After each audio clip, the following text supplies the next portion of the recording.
stone and stone. There it was again. A soft tapping noise. 3 times in a short staccato beat. She definitely wasn't imagining it. She put the jar down and cocked her head on one side to listen. Nothing. And then there it was again. It was louder this time, or maybe it was just because she was paying attention. It seemed to be coming from the north wall. Cautiously, she moved towards it and somewhat tentatively placed her ear against the smooth stone. She held her breath for a few moments before her patience was rewarded.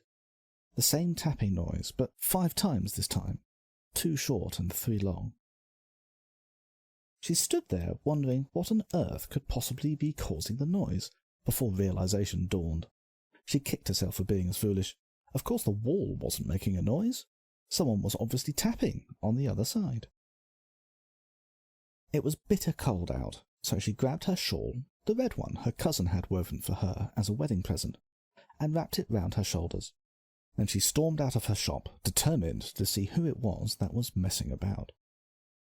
If this was Lunt's snot-ridden children messing about again, they'd be getting a flea in their ear, and no mistake. Luntz's children were old enough to swing a sword now. They should be training hard, not messing about outside her shop. It wasn't Luntz's kids.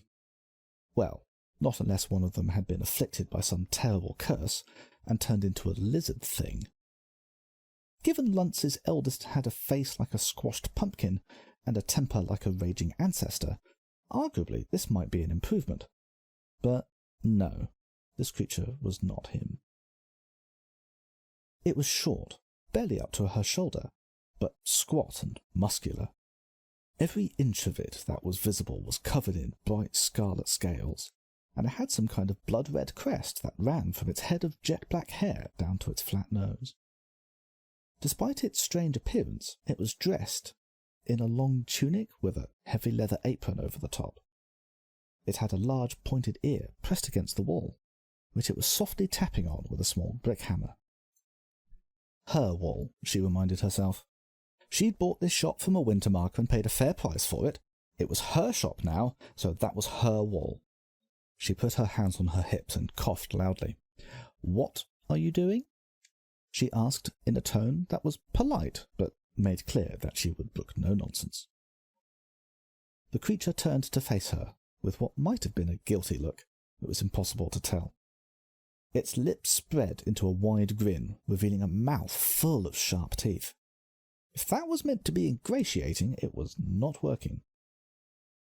"Survey," it said, in a surprisingly baritone voice for such a small creature. "The delver in the deeps is enamoured of your beautiful town. He has commanded us to survey every stone, to hear what they have to say." It held up the brick hammer as if to demonstrate that this showed the truth of what it was saying.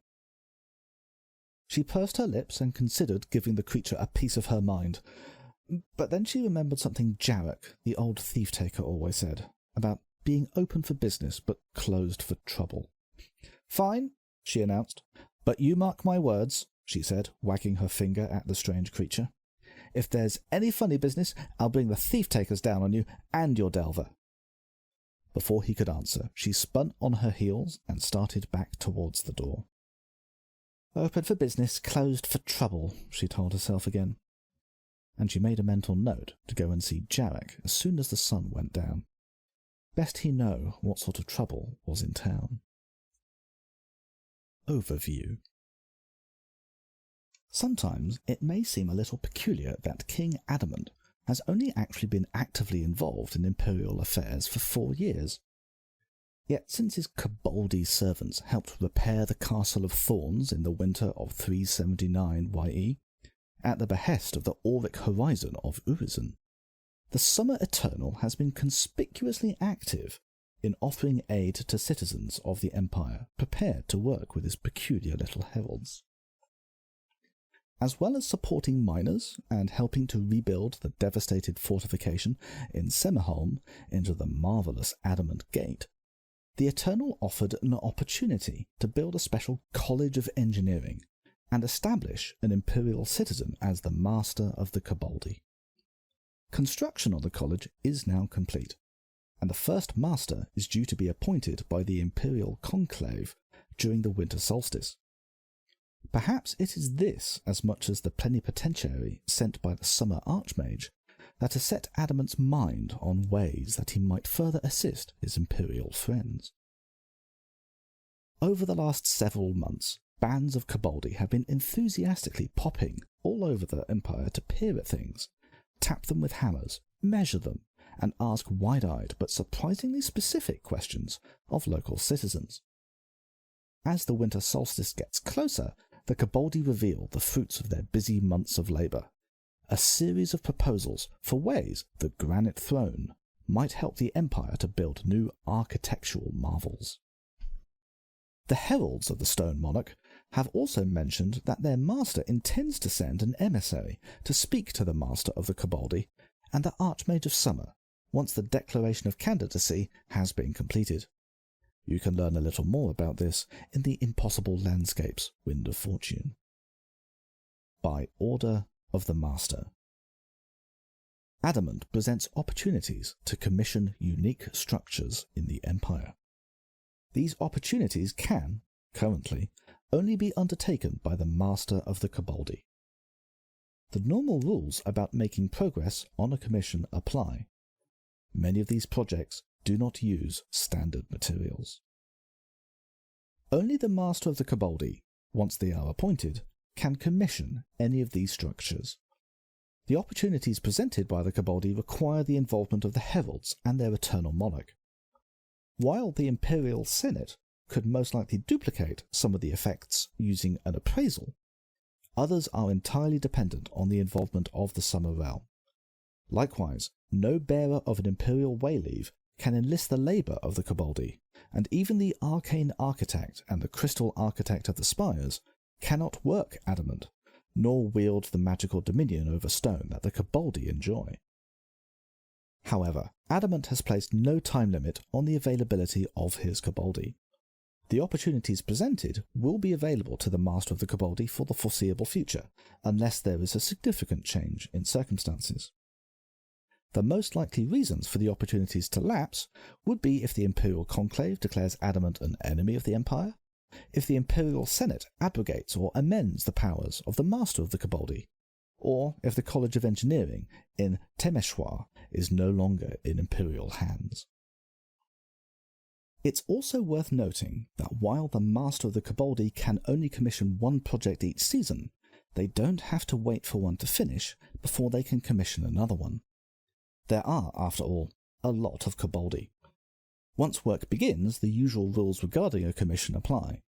Anyone can contribute materials towards their completion, using the downtime system, and unlike more traditional commissions, these opportunities use materials significantly more diverse than mithril, white granite, or weirwood. The Delver in the Deep loves gold, silver, and precious gems of every kind. He has little interest in rings, crowns, and thrones, but the things he does like can usually be purchased on the open market. As such, the monetary costs of these commissions represent the need to buy treasure for the king under the mountain, rather than labour costs. Tower of the Dragon. The Master of the Koboldi can commission an official residence for the Archmage of Summer. The cost would be 15 wains of white granite and 30 crowns in treasure and gems. To thank those who have made Adamant and his servants feel so welcomed in the Empire, the Koboldi proposed to build a jewelled tower of adamant that would serve as a residence of the Summer Archmage. The tower will be built of unbreakable adamant, with windows of reinforced Tempest jade. The Koboldi would provide the material themselves along with all the labour. It would contain living chambers, offices, and a sealed vault specifically for use by the Archmage to protect their valuables. The tower would have 2 gates, one flanked by statues of Archmage Corvus of Urizen and Archmage Andreas Grimani of Varushka, and the other by the highborn Archmages Solomon and Luke. The tower will be located near a Summer Regio that can be used by Adamant to create a portal into the mines of the Summer Realm where the Koboldi throng. As a consequence, in addition to providing an effectively indestructible and impenetrable home for the Summer Archmage, they would be able to receive emissaries from the deep summer realm of the Mountain King. This would give the Summer Archmage a new power. They would be able to trade ingots of Tempest Jade for magical jewels that enhance the use of summer magic, something the Koboldi believe will further help the Archmage to support their brethren summer magicians in the Empire. This would function as a ministry that the Archmage could use to acquire a small number of Mountain Heart stones and Deep Glimmers each season. In the unlikely event that Adamant ever became subject to declaration of enmity by the Imperial Conclave, the tower would be sealed, the Koboldi will cease trading, and any goods the Archmage has placed in the vaults there will be left on the lawn. Jewels from the Deep Mountain. The 3 unique magic items that the Koboldi will trade with the Summer Archmage are each crafted in the Summer Realm. Mountain Heart Stone. Description: a fist-sized, multifaceted orb of crystal, usually deep red in colour. Form: paraphernalia. Takes the form of a piece of ritual paraphernalia. The item must be present in the ritual to use its magical properties. Effect: twice per day, the Coven may perform a summer ritual that does not count towards their daily limit of rituals performed. Role-playing effect: when this Coven stone is used, each contributor feels an urge to acquire beautiful and valuable things. Fine clothes and jewels, masterwork weapons and armour, expensive food and drink. The effect fades over the course of the hour following the ritual. Deep Glimmer. Description: a large gemstone, usually a dark colour such as cobalt blue or deep purple, often set into a ring or amulet. Form: Talisman. Takes the form of a piece of jewellery. You must be wearing this item to use its magical properties. Requirement: any character can bond to this item. Effect: once per day, gain 1 rank of Summer Lore for the purposes of performing a ritual, subject to the normal rules for effective skill. Role-playing effect: while wearing this item, you find it easy to get lost in the beauty of gems, jewels, and polished metal. Stone Dragon's Eye. Description: an orb of crystal or glass, usually golden or emerald in coloration, sometimes with a vertical flaw in the centre reminiscent of a cat's eye. Form: paraphernalia. Takes the form of a piece of ritual paraphernalia. The item must be present in the ritual to use its magical properties. Effect: members of the Coven who are performing a summer ritual they have mastered may use Tempest Jade in place of crystal mana. Every 2 measures of Tempest Jade spent count as 1 crystal mana. Role-playing effect: after this Coven stone is used, each contributor feels an urge to create or build something using whatever they can lay their hands on. The effect fades over an hour. The Guildenheim Deepforge. The master of the Koboldi can commission a subterranean forge in Guildenheim. The cost would be 30 wains of white granite and 60 crowns in treasure, and take 3 months to complete. The smith at the Deepforge would be able to oversee the creation of a number of unique magic items, and could use Ilium to create schema of those items. Building the Deepforge would use up the ruins of the Guildenheim Runeforge. The ruined Runeforge below Guildenheim was discovered by chance in the autumn of 379 YE. The Koboldi are very excited when they learn of it, and spend some time poking around the ruins with long-suffering Imperial Orc guides. After actually examining the thing, however, the Koboldi attitude changes dramatically. They become secretive, huddling together for hurried conversations in their own hissing, yipping tongue, and casting worried glances around the ruins. Eventually, the cause of their concern becomes apparent. They nervously reveal that, as near as they can tell, most of the workings of the Runeforge are horribly accursed. Once back in more wholesome tunnels, however, their dark mood quickly lifts, and by the time they reach the streets of Guildenheim again, they are already chattering enthusiastically about how best to make use of the dreadful ruins. If instructed to do so by the master, they will widen and reinforce the caverns, and the passages that lead to them, creating stairs and expanding the delve as only Koboldi can. They would dispose safely of any components of the Runeforge that are too dangerous to use, and repurpose the rest to create a potent, magically enhanced subterranean forge dedicated to creating magic items for Imperial Orcs. To be on the safe side, they'd liaise with the scholars at the Legion's Rookery to incorporate images of appropriate Imperial Orc ancestors to keep a watchful eye out for any lingering maledictions. The Koboldi themselves would help in the forges as long as they were welcome, but even in the absence the facilities they created would continue to serve Imperial Orc smiths and artisans. Indeed, by serving as a place where Imperial Orc artisans could come together and share their knowledge with one another, it provides a significant opportunity. This project would resolve the status of the ruined Runeforge and in its place create a potent ministry. A smith at the Deepforge would need to be appointed to oversee it, and each season they would be able to use Tempest Jade, Green Iron, Dragonbone, and Orichalcum to forge magic items with which to outfit Imperial Orc champions that reflected the unique understanding of the many strands of Imperial Orc crafting that have developed over the years. With access to Ilium, it would even be possible to create schema for these items, allowing their manufacture to be mastered and made outside the Deepforge as well. How the smith at the Deepforge would be appointed is a matter for the Master of Koboldi to determine when they announce the commission. The advice of the civil service is that the well-worn path would most likely be the tally of the votes by the Imperial Bourse. The structure is intended to aid Imperial Orc legions, and the vote of those who command military units that have supported Imperial armies thus seems appropriate. Once complete, the Deepforge would continue to function regardless of whether Adamant were considered an ally or enemy of the Empire. Arms and armour. The remains of the Runeforge, coupled with the enthusiasm of the Koboldi, and the scattered lore of the Imperial Orcs themselves, permits the Deepforge to create unique magic items. The inspiration for these items comes in part from the mystical nature of the Runeforge, and in part from the Imperial Orcs and their ancestors themselves. The only exception is the Mask of the Dragon, which is a magical ritual focus that the Koboldi will cheerfully share with the Imperial Orc smiths once the Deepforge is ready. Pit Fighter's Blade. Description: a one-handed weapon, which need not necessarily be a sword, that brings a reservoir of inner strength. In the hands of an orc, it strengthens their ability to hear their ancestors when they wield it in battle. Form: weapon. Takes the form of a one-handed weapon.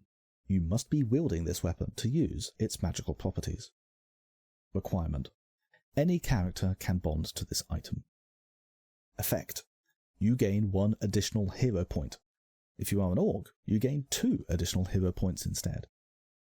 Role-playing effect: when you wield this weapon in battle, if you are an orc, you find it easier to hear the voices of your ancestors. Armour of the Legion. Description: a suit of heavy plate, inscribed with insignia chosen by the one it is crafted for, reinforces an orc's connection to their nation and their people.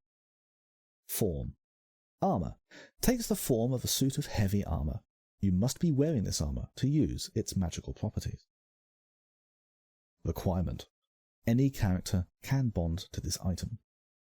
Effect: you gain 1 additional rank of endurance. If you are an orc, you also gain 1 additional hero point. Role-playing effect: if you are an orc, you feel a sense of pride in your heritage and your identity as an orc. Reaver's Shield. Description: usually a round shield, the Warlord's Bulwark is invariably marked with a hand-painted insignia, regularly refreshed by the bearer after each battle it is used in. Form: Talisman. Takes the form of a full-sized shield. You cannot make a magic buckler. You must be wielding the shield to use its magical properties. Requirement: you must have the shield skill to bond to this item. Effect: if you are an orc, you gain an additional rank of endurance. Role-playing effect: if you are an orc, you are strongly aware of the bonds that tie you to other orcs. Warlord's Bulwark. Description: This shield could bear the insignia of one of the Imperial Orc armies. Bearers could then record the details of their victories and their defeats on the inside of the shield. Form, Talisman, takes the form of a full-sized shield. You cannot make a magic buckler. You must be wielding this shield to use its magical properties. Requirement: you must have the shield skill to bond to this item. Effect: if you are an orc, you may spend a hero point to use the Get It Together skill as if you know it. Once per day, you may use the Get It Together skill without spending a hero point. Role-playing effect: you feel an urge to take charge in any dangerous situation and expect others to do as you say until the danger has passed. Bone Setter's Ring. Description: crafted from inscribed bone, the Bone Setter's Ring helps the wearer to save their fellows from the embrace of the howling abyss. Form, Talisman, takes the form of a piece of jewellery. You must be wearing this item to use its magical properties. Requirement: any character can bond to this item. Effect: you can use the Stay With Me skill as if you knew it. If you are an orc, twice per day, you can use Stay With Me on another orc without spending any hero points. Role-playing effect: you are profoundly aware of the value of orc lives, even those of enemy orcs. Oathwright's War Skirt. Description: this leather skirt and sturdy belt can be hung with small items of worth. It helps an orc magician to survive in the thick of battle, as well as reminding them of the importance of words, promises, and oaths. Form, Armour, takes the form of a suit of mage armour. You must be wearing this armour to use its magical properties. Requirement: you must have both the magician and battle mage skills to bond to this item. Effect: you gain 1 additional rank of endurance. If you are an orc, you gain an additional rank of endurance. Role-playing effect: you are aware of the need to choose your words carefully and take promises very seriously. Mask of the Dragon. Description: a gift from the Koboldi, this ritual focus takes the form of a mask in the shape of a lizard's or dragon's face, often studied with fragments of Tempest Jade and Orichalcum. Form, Talisman, takes the form of a ritual focus. You must be wearing this item or holding it in hand to use its magical properties. Requirement: you must have the magician skill to bond to this item. Effect: gain 2 ranks for the Strength of the Bull and Unspeakable Behemoth's Strength rituals, subject to the normal rules for effective skill. When contributing to a performance of either these rituals, you may choose to substitute Tempest Jade for Crystal Mana. Every 2 ingots of Tempest Jade spent counts as 1 Crystal Mana, up to the normal limit determined by your effective rank of Knight Lore. Role-playing effect: you feel an urge to hoard minerals, especially small gems and bits of Tempest Jade. Exclusive opportunities. The ruins could still be reconstituted into a working runeforge as detailed in Forge of Sorrows. The ruins could be excavated and transported to Runegrot in Wintermark to form the foundation of a new runeforge as detailed in Conduit to Destiny. The Thule Orcs are still interested in acquiring the Runeforge ruins as detailed in Spear of the Stars. All the opportunities, including the building of the Deep Forge, are mutually exclusive. Only one can be taken. The Deep Worm Eyrie. The Master of the Koboldi could commission a special ministry in the mountains of Mirkorova, overlooking the icy crag of the Eternal Sun. In addition to providing protection to the college and the region of Srojkova, it could grant additional benefits to the Master of Ice and Darkness. Patronage of the icy crag of the Eternal Sun is fought over by the Summer Eternals, and Adamant himself has thrown his hat into the ring. Yet Adamant is also a pragmatic creature, at least as regards contests, and appears to approve of the college regardless of which Lord of the Summer Realm serves as patron. A small band of Koboldi appear at Volchitrava in the middle of a snowstorm, their topaz and emerald scales buried beneath copious layers of fur and wool. Once they have warmed up a little, they launch several expeditions into the area surrounding the village and the college, under the careful gaze of the Grimani family, who ensure they do not stray from the road or get themselves eaten by wolves. After a fortnight as guests of the village and the college, the Gaboldi present a shocking proposal. They want to construct an eyrie to carve a giant draconic face into the side of one of the mountains overlooking Volchitrava and Olodny. They have already consulted storytellers, wise ones, and wardens alike, and there is an agreement that no dark spirit is associated with the peak. More importantly for the Gaboldi, there is a summa regio aligned with adamant within the mountain's caves. Constructing the eyrie is not cheap. It would require 30 wains of white granite and 60 crowns in treasure and other inducements. But once it was complete, the dragon of the glimmering depths would send some of his deep worms through it to live within the mountain. The Gaboldi described the deep worms as impressive, majestic creatures, like massive lizard serpents with 4 pairs of taloned legs and scales of deep midnight blue. Fed almost exclusively on Tempest Jade, they are able to exhale gouts of thunderous energy at any who would dare to try and stand against them. While they cannot exist for long in the mortal world, they are terrible engines of destruction that would certainly fight to protect the College of Magic regardless of who it looked to for patronage. As a consequence, should any army attempt to conquer the region of Sorochka in Mayakorova, the deepworms would fight to defend it. Furthermore, while it seems unlikely Sorochkova would be attacked anytime soon, there would be additional benefits for the Master of Ice and Darkness. As well as the prestige of having their college watched over by dragonkin, the Gaboldi will teach some of the professors at the college how to use the scales that fall from the deepworms to brew unique magical elixirs. As long as the deepworms are well fed with Tempest Jade, the Master of Ice and Darkness would receive doses of several potions, valuable to magic users, both Battle Mage and Master of Summer Lore alike. One of the elixirs, the Deep Scale Tonic, is of particular interest. As potent as Iron Blood Tonic, but rather than distancing the drinker from their emotions, it rouses emotions in them similar to those created by the Unbreakable Behemoth Strength ritual. Both these benefits would be lost if Adamant were placed under enmity by the Imperial Conclave. From beneath the earth. The Master of the Gaboldi could commission the Dragonworm Eyrie for 30 wains of white granite and 60 crowns in treasure and jewels. Work would take 3 months to complete. The eyrie would protect the region of Sorochka in Mayakorova in a manner similar to a fortification, but only if the region were attacked directly.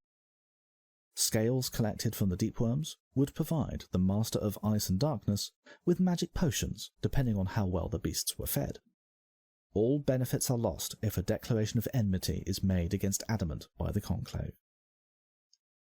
If the eyrie is built, it functions in a similar manner to a fortification.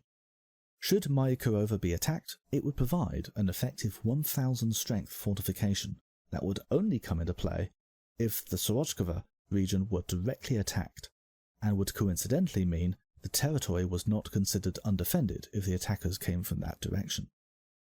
Unlike a normal fortification, the eyrie does not collapse until its effective strength is reduced to 0. However, while it will regain strength normally, it can only be emergency repaired with magic. 3 Great Beasts.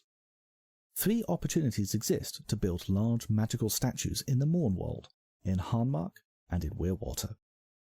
Each statue is a separate commission, a great work that provides additional prosperity to mines in the territory. Each great beast costs 40 wains of white granite and 80 crowns in gold and jewels to construct, and takes 3 months. The Light in the Depths is a patron of miners and mine owners. How else can the Dragon in Darkness fill his gleaming hoard with the fruits of the deep earth? In the past, Adamant has offered to send his servants to aid mine workers, but as the winter solstice approaches, the Gaboldi propose something a little more permanent that also plays into their master's well-known affection for giant stone statues. After a lot of animated discussion and a lot of conversation with tired miners, they have laid out plans for enchanted statues that will bring prosperity to the mine owners in 3 specific territories. While each of the great works has obvious utility, one of the Koboldi foremen mentions in an offhand way that completing construction of one of the statues would be an indicator to Adamant of how seriously the Empire takes the business of securing the treasures of the earth. Doing so would no doubt encourage their master to consider additional boons related to the operation of mines, perhaps similar to those he has already offered, involving white granite, or relating to familiar summer magic rituals such as Delve Deep or Beneath the Mountain. The Black Boar. In Mournworld, in the Marches, the Koboldi have a plan for a massive black stone statue of a boar in the hills south of Sarcombe. The Black Boar would harness the power of a Summer Regio and use it to offer strength and protection to miners across the territory. One local landskeeper has pointed out that the proposed location in the southern hills means that one could draw imaginary lines on the map linking the Black Boar, the Old Pig and Freemore, and the broken-crowned stag statue in Green March known as High Courage, and that the line between the 2 pigs passes right through the Singing Caves. But the Koboldi say this is probably just a coincidence. Once completed, every mine in the Mournworld owned and operated by a Marcher would share in a bounty of 50 green iron each season, following the normal rules for a great work. The Alabaster Al Beast. In Weirwater, in Dawn, the Koboldi propose to build an immense white stone statue of a Mandola, a great beast associated in heraldic magic with strength, straightforwardness, and practicality. Again, harnessing the power of a Summer Regio, the statue would be built in Wickmore on top a hill to the northwest of the Weirwood Vales, so that it would be easily visible for miles around. The plans include the use of 2 massive light stones that would need to be imported from Urizen or perhaps Wintermark, which would make the Colossus especially visible at night, a beacon that would not only inspire miners, but also help to navigate the deep woods and dangerous forests of Weirwater. "I don't know about you," one of the Koboldi is reported to have said on more than one occasion, "but all these trees do my head in. How do you people ever manage to go anywhere without getting lost?" Once completed, the Alabaster Al Beast would provide every mine in Weirwater with a share in a bounty of 900 rings, representing precious metals and gemstones hewn from the earth alongside the magical materials the mines also produce. The 3 Magpies. In Harnmark, in Wintermark, the Koboldi have drawn up plans to sculpt a great tableau of 3 great magpies along the sheer rock face of the mountain known as Rodthorn. The relief would be visible across the north spires, and as with the other 2 proposals, harness the power of a Summer Regio. The Rodthorn Peak is notable to scholars and historians because of some of the more extensive troll ruins found in northern Harnmark, although the tableau itself would not impinge on any of the known troll workings. The construction effort would need several tons of white stone to be carried up the mountain, but the Koboldi are confident that this will not be especially difficult. They are very good with cranes and working in dangerous environments. Once complete, the 3 magpies would provide every mine in Harnmark with a share in a bounty of 25 Orichalcum and 25 Tempest Jade. Girdle the Flame. Adamant proposes transforming part of the Court of the White Fountain into unbreakable adamant. The commission would cost 10 rings of Ilium and take 3 months. Once the commission were complete, it would require a casting of Hammers of the Brilliant Shore at magnitude 110 to complete the transformation. As well as its other interests, Adamant has a clear interest in the construction of great fortifications throughout the Empire. In the past, his Koboldi have been enthusiastic supporters of efforts to improve the defensive value of the walls of Holberg, the Castle of Thorns in Astolat, and of course the Court of the White Fountain in Redoubt. Built in the foothills of Opterion, it is a towering pinnacle surrounded by a massive semicircular wall that completely fills the Onyx Pass, one of only 2 easily accessible routes for armies to pass between Redoubt and Spiral. Impressive as the tower is, it pales into insignificance next to the White Fountain itself, a gout of liquid fire that bursts from somewhere deep within the earth, arcs high into the air before being gathered in a black basin and disappearing back beneath the ground again. It is said the entire Citadel Guard can muster in the courtyard before the fountain, and indeed that the army itself was raised here back in the earliest days of Urizen as a nation. Once upon a time, a second Urizen fortification stood across the Onyx Path on the slopes of Ateri. Sadly, Fort Mezudan now lies in ruins, destroyed in an awesome magical storm conjured by Grendel masters of wind magic. While hostilities between the Empire and the Southern Orcs may have abated for the time being, Adamant is apparently concerned about what might happen to the Court of the White Fountain when they inevitably resume. With that in mind, his Koboldi propose reinforcing the court with adamant, that unbreakable material that can be found only in the Summer Realm. As with the Adamant Gate in distant Semerholm, this would mean that the Court of the White Fountain would become effectively indestructible, that no matter how much strength was brought against it, the tower itself would never fall. Doing so is no minor undertaking. It would require the Master of the Koboldi to commission the project and provide 10 rings of Ilium. It would take the Koboldi 3 months of work, and would also require additional magic. At the culmination of the project, Imperial magicians would need to perform the Hammers of the Brilliant Shore ritual with a magnitude of 110, sufficient to restore 500 strength if the castle were damaged. Once this was done, the fortification would be reinforced with brilliant adamant, and, as the Koboldi offhandedly remark, most likely outlive the empire it defends. Out of character note. Completing this project causes the Court of the White Fountain to gain the unbreakable quality. This means that damage to the fortification cannot reduce it to below 1000 military strength. It can be captured, but it cannot be destroyed. The Red Iron Door. There are signs of a great number of Trogoni massing in the tunnels deep beneath the Lorenzo's deep pockets, and that they may threaten Myren, Upwald, Temeshwa, and Harnmark. The Koboldi believe the dangerous Trogoni-infested tunnels of the Great Northwestern Sinkhole can be sealed. If left unsealed, there should be at least a year before the Trogoni gather enough force to be a major threat, assuming nothing else changes. And finally, while visiting Harnmark, the Koboldi became aware of the grand sinkhole that catastrophically opened up in the Northwestern Empire in late spring 381 YE. They are keen to have a proper look at it and prevail on a small group of adventurous types to give them a short tour. They are both horrified and fascinated, and express concern about the number of Trogoni they can feel massing in the depths of the sinkhole. Serious concern. They seem to think that the excavation of the sinkhole, and especially the construction of several structures related to Crystal Manor in its vicinity, have attracted great numbers of the burrowing beasts to the vicinity of Lorenzo's deep pockets. They have no idea when the Trogoni will attack, but they think it likely that within a year or so, a legion of the subterranean horrors will pour out of the ground and attack mines and mana sites across southern Harnmark and Temeshwa and throughout northern Upwald and Myren.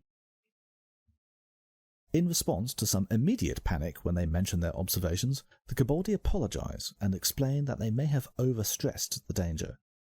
A little. While the Trogoni threat is growing, it's not an imminent threat. Unless something changes, something that angers the Trogoni already gathered or prompts a feeding frenzy, there's at least a year before there's enough Trogoni beneath the sinkhole to be a major threat.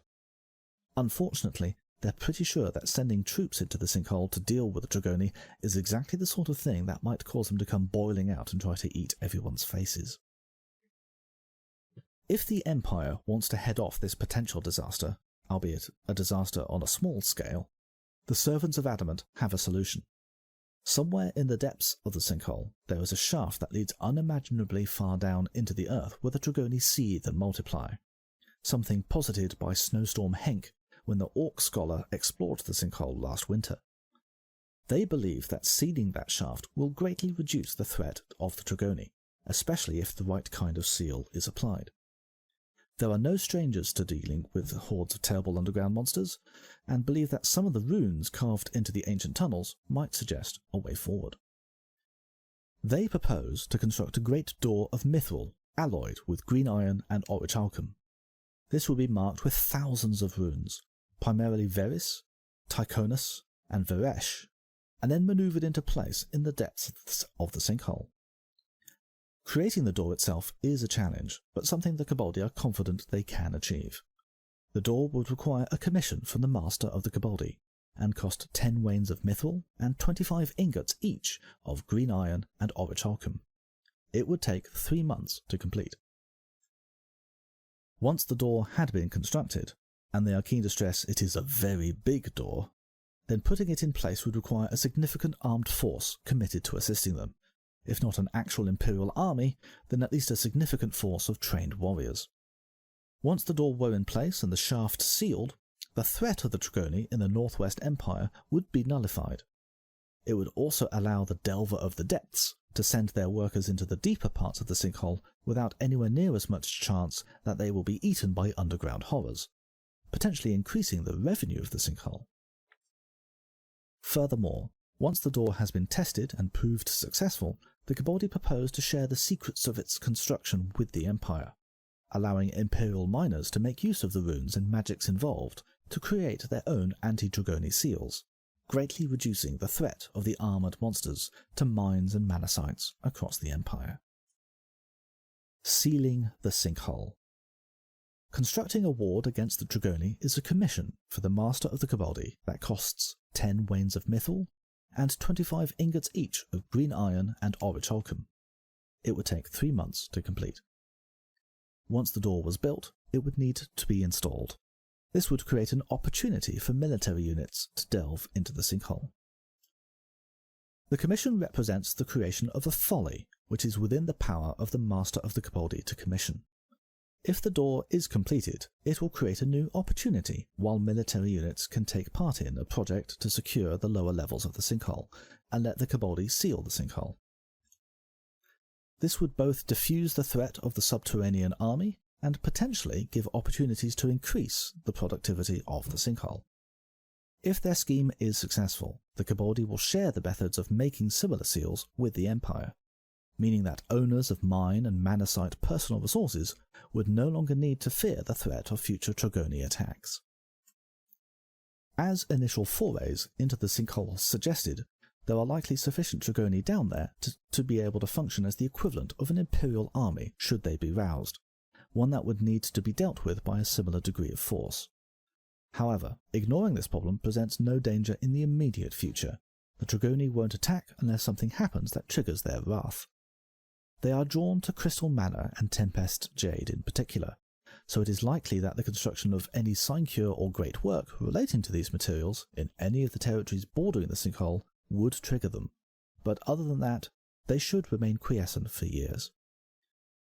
The Koboldi do not claim that their red iron door plan is the only way to deal with the threat of the Dragoni.